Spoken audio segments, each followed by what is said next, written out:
बाबा नीम करौली भाग 2। दोस्तों, कहानी को कृपया लाइक और सब्सक्राइब जरूर करें। आप सभी को धन्यवाद, प्रणाम, सत श्री अकाल। कहानी है बाबा नीम करौली भाग 2। बाबा ने उस आदमी से कहा, पूरन, मुझे भूख लगी है, मुझे रोटी ला कर दो। वो आदमी हाथ पकड़ा गया कि मैं तो इस आदमी से कभी मिला नहीं, ये मेरा नाम कैसे जानता है। तो उसने कहा, बाबा, मैं तो आपको जानता नहीं। बाबा ने कहा, पूरन, मैं तुम्हें कई जन्मों से जानता हूँ। तब पूरन अपने घर गया और भोजन लाकर आया और फिर बाबा ने भोजन ग्रहण किया। नीम करौली बाबा भोजन ग्रहण करते हैं। फिर करौली बाबा पूरन से कहते हैं कि जाकर कुछ गांव वालों को बुला लाओ।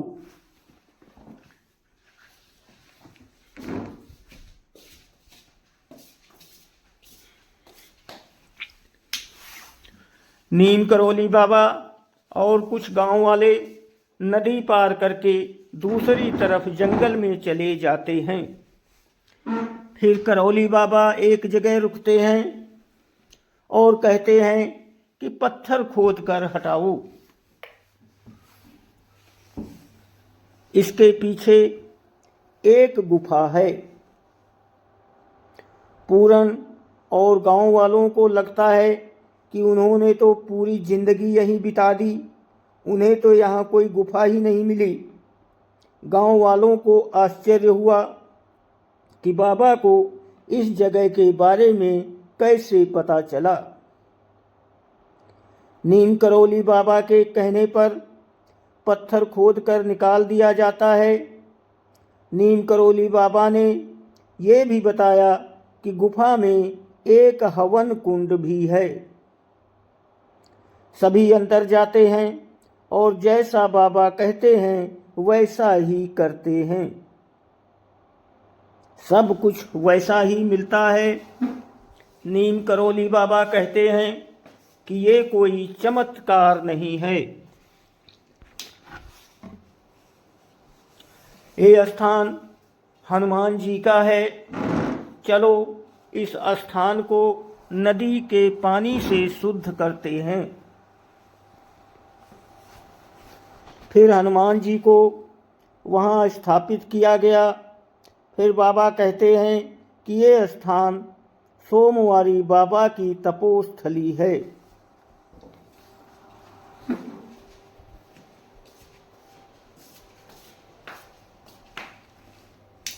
1962 में चौधरी चरण सिंह वन मंत्री थे। उन्होंने बाबा को कैंची धाम के निर्माण के लिए जगह मुहैया कराई थी। नतीजतन नीम करौली बाबा प्रसन्न हुए और चरण सिंह को आशीर्वाद दिया कि वे एक दिन भारत के प्रधानमंत्री बनेंगे। करौली बाबा के आशीर्वाद के कारण चरण सिंह 1979 में भारत के प्रधानमंत्री बने। ये स्थान देश में ही नहीं बल्कि विदेशों में भी प्रसिद्ध है। आज हम इसे कैंची धाम कहते हैं। आज यहाँ देश विदेश से पर्यटकों का आना लगा रहता है। नीम करौली बाबा की तरह उनका कैंची धाम आश्रम भी देश ही नहीं बल्कि दुनिया भर में मशहूर है। नीम करौली बाबा के सभी भक्त 15 जून का बेसब्री से इंतजार करते हैं। इस दिन नीम करौली बाबा ने कैंची धाम में भगवान हनुमान की विधिवत स्थापना की थी। तब से इस दिन को कैंची धाम के स्थापना दिवस के रूप में मनाया जाता है। इन दिनों यहाँ का नज़ारा देखते ही बनता है। कैंची धाम मंदिर में आसपास के लोगों के साथ साथ दूर दूर से भी भक्त जुटते हैं।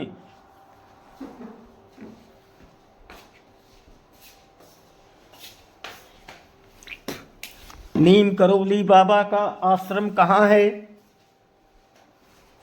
नीम करौली बाबा का आश्रम उत्तराखंड के काकड़ी धाम में है, जहाँ देश भर से लोग उनसे मिलने आते हैं।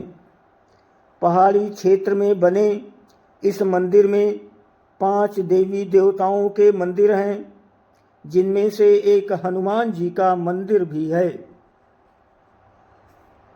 इस स्थान की खासियत ये है कि जो भी यहाँ आता है उसकी मनोकामना पूरी होती है। भले ही बाबा आज जीवित नहीं हैं, लेकिन उनकी शक्ति आज भी उतनी ही दिखाई देती है। बाबा ने 11 सितंबर 1973 को वृंदावन में अपना शरीर त्याग दिया था।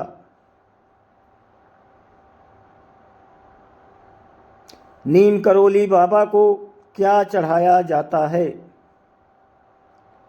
आमतौर पर लोग मंदिरों और आश्रमों में मिठाई, फल, पैसे आदि चढ़ाते हैं, लेकिन कैंची धाम में भक्त कंबल चढ़ाते हैं, क्योंकि नीम करौली बाबा हमेशा कंबल ओढ़े रहते थे।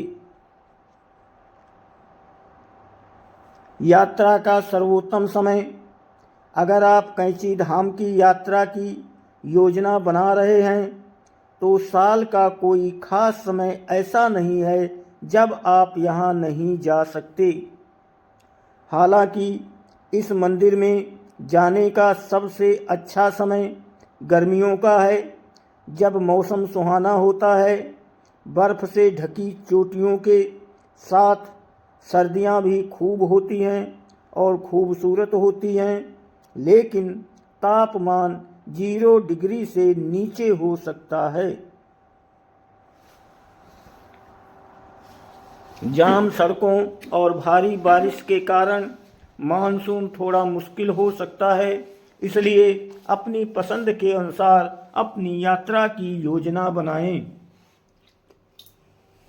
और कैंची धाम की खूबसूरती का आनंद लें। हनुमान चालीसा की प्रत्येक पंक्ति एक महामंत्र है। नंबर 2, सभी से प्रेम करो, सबकी सेवा करो, ईश्वर को याद रखो और सदैव सत्य बोलो। नंबर 3, ब्रह्मांड हमारा घर है, इसमें रहने वाला हर व्यक्ति हमारा परिवार है, देखने की कोशिश करने के बजाय। नंबर 4, ईश्वर एक विशेष रूप में है, उसे हर चीज़ में देखना बेहतर है। नंबर 5, जब आप दुखी होते हैं, दर्द में होते हैं या बीमार होते हैं या आपदा में किसी का अंतिम संस्कार देखते हैं तो आप जीवन के बारे में कई सच्चाइयाँ सीखते हैं। नंबर 6, वासना, लोभ, क्रोध और आसक्ति नरक में जाने वाले हैं।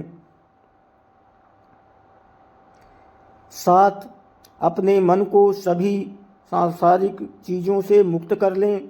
अगर आप अपने मन को नियंत्रित नहीं कर सकते तो आप ईश्वर को कैसे महसूस कर सकते हैं? भगवान को ध्यान में रखना ही सच्ची भक्ति है। भगवान हमेशा आपके मन में होने चाहिए। पहुंचने के लिए कैसे करें? अगर आप उत्तराखंड में कैंची धाम जाने की योजना बना रहे हैं तो आपको ये जानकर खुशी होगी कि ये क्षेत्र के ज़्यादातर महत्वपूर्ण शहरों और कस्बों से अच्छी तरह जुड़ा हुआ है। चाहे आप सड़क, ट्रेन या हवाई जहाज़ से यात्रा करना पसंद करते हों, आपकी ज़रूरतों के हिसाब से कई विकल्प उपलब्ध हैं। नीचे आपको कैंचीधाम पहुंचने के बारे में विस्तृत गाइड मिलेगी ताकि आप अपनी यात्रा की योजना आसानी से बना सकें। नंबर 1, सड़क मार्ग से कैंचीधाम आश्रम तक पहुंचने के लिए आप मोटर वाहन वाली सड़कों का इस्तेमाल कर सकते हैं, क्योंकि ये नैनीताल शहर से अच्छी तरह जुड़ा हुआ है, जो कि केवल 18 किलोमीटर है। आप अधिक आरामदायक यात्रा से कैब से किराए पर लेने पर विकल्प भी चुन सकते हैं। आश्रम तक की यात्रा इसके लायक है, क्योंकि ये एक शांतिपूर्ण और शांत वातावरण प्रदान करता है, जो ध्यान और विश्राम के लिए एकदम सही है। नंबर 2, रेलगाड़ी से ट्रेन यात्रियों के लिए निकटतम रेलवे स्टेशन काठगोदाम है, जो 45 किलोमीटर दूर है। आप रेलवे स्टेशन से शेयर्ड या प्राइवेट टैक्सी किराए पर ले सकते हैं या बस ले सकते हैं। नंबर 3, हवाई मार्ग से हवाई यात्रा करने वालों के लिए पंतनगर हवाई अड्डा निकटतम है, जो 76 किलोमीटर दूर है। दोस्तों, आप सभी से अनुरोध है, कृपया लाइक, सब्सक्राइब, फॉलो जो भी करना है कर दिया करो। यार बार बार कहना अच्छा तो नहीं लगता? क्या अच्छा लगता? बिल्कुल अच्छा नहीं लगता बार बार कहना। बाकी आपकी मर्जी, जैसा आप चाहो। धन्यवाद, प्रणाम, सत श्री अकाल।